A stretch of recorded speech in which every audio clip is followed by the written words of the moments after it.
Hello everyone, welcome to 10-Minute Physiology. In today's video, I'm going to give you a short explanation as to what slow action potentials are in the heart. So with that, let's give it a go. So I'd like to start off by first giving you a review of the conduction pathways in the heart. So inside the right atria, you have a specific region called the SA node or sinoatrial node. So the sinoatrial node is a group of pacemaker cells that determines the heart rate in a healthy heart. So if the heart is healthy, the SA node is going to be the pacemaker of the heart. So it's going to determine the heart rate. And typically, a normal healthy heart will have a heart rate between 60 beats per minute and 100 beats per minute. So the SA node is going to spontaneously fire action potentials, and these action potentials are going to travel through the atrial myocytes to the AV node.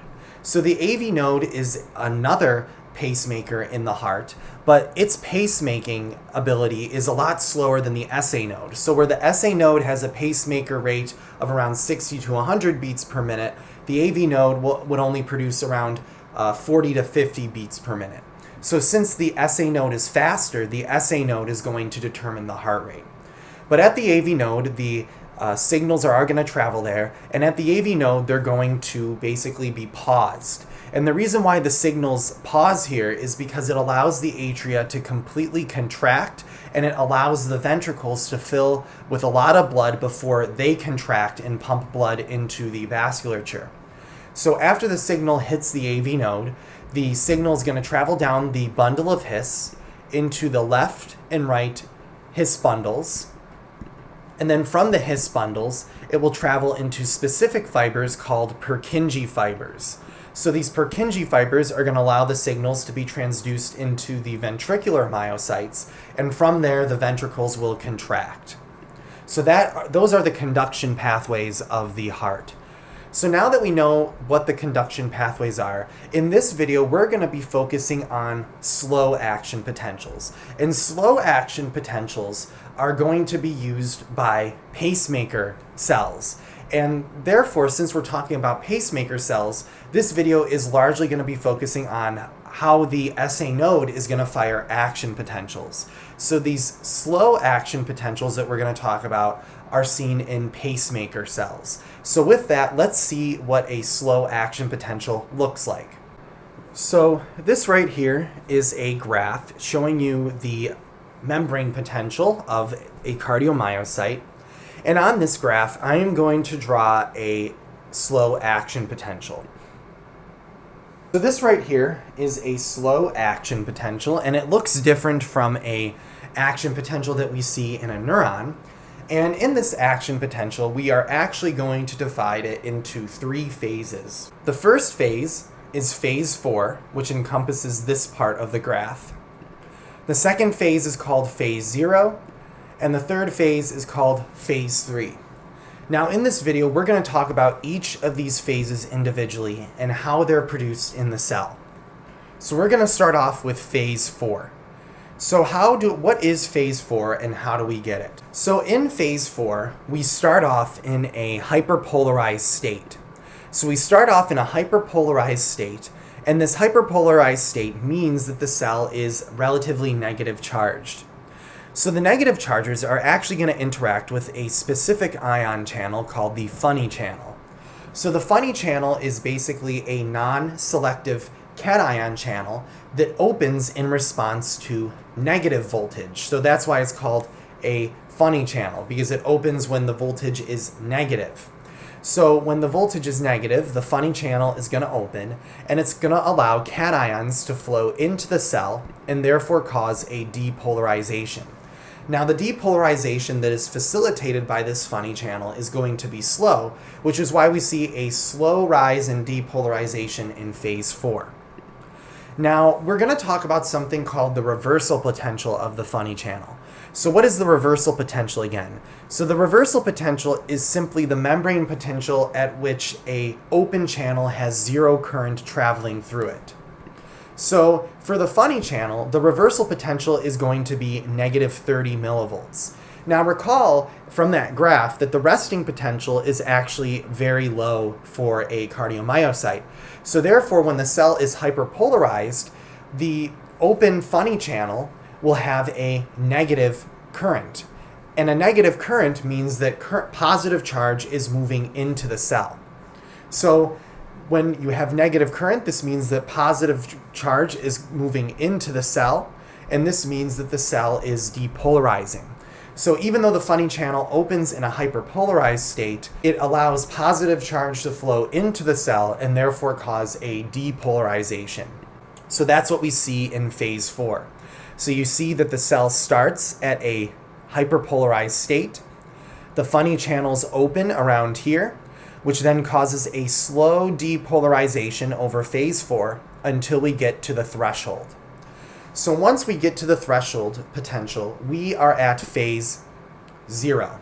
So let's talk about phase 0 of the slow action potential. So in phase 0, we have our cardiomyocyte here with its plasma membrane, and this time we're going to be talking about L-type calcium channels, because these are going to be the channels that dictate and manage phase 0 of the slow action potential. So in this state, we start off in a depolarized state. So remember, the funny channels allowed positive charge into the cardiomyocyte, and this positive charge is now going to move to the L-type calcium channels, cause them to open, allowing calcium to flow into the cell. This calcium then depolarizes the cell, causing that sharp upstroke in the action potential. So note that this stage of the action potential is going to be governed by two types of calcium channels. The first is the L-type calcium channels, and the second is going to be a T-type calcium channel. So the T-type calcium channel is mainly going to be seen in the transition point between phase 4 and phase 0. So it's really going to open once you start getting a little depolarization from the funny channels, and then once it opens, it helps the action potential to get to that threshold and to fire.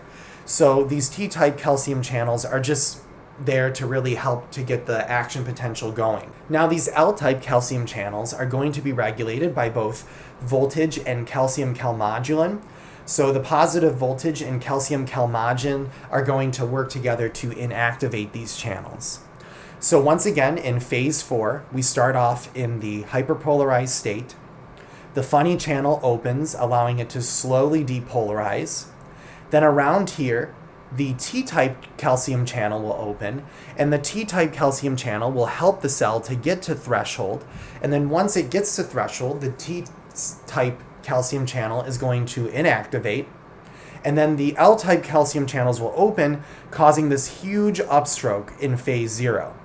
So once it gets to this huge upstroke at the top, the L-type calcium channel is going to inactivate, and then we get to the last phase of the slow action potential, phase 3. So let's talk about what governs phase 3. So in phase 3, we have a different type of channel, a potassium channel. Now in general, there are two types of potassium channels that are going to regulate phase 3. These are going to be the rapid potassium channels, which open quickly, and the slow potassium channels, which open slowly. So these two potassium channels are going to work together to hyperpolarize the cell. So these channels are going to be opened by depolarization.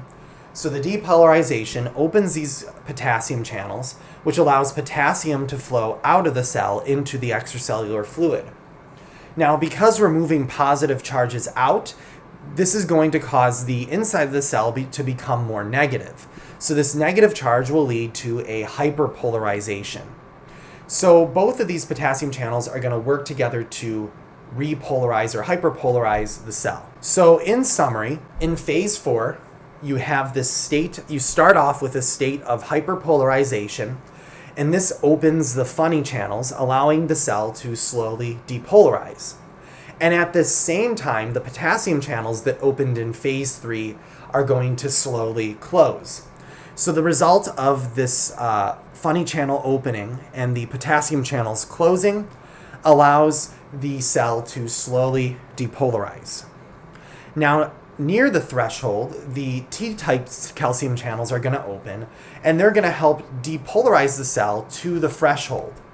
Now, the T-type calcium channels are quickly inactivated from depolarization, so therefore they're just there in order to get the cell going. At phase 0, which is at that large upstroke, the L-type calcium channels open, causing that upstroke.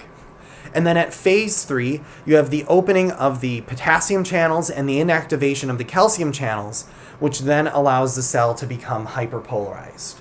So that is going to be how the slow action potential works. And remember that the slow action potential is going to be seen in pacemaker cells. So it can be seen in the SA node and the AV node. So with that, I would like to conclude this video. And in the next video, we're going to talk about fast action potentials. So I hope to see you next time, and good luck studying. Thanks for watching.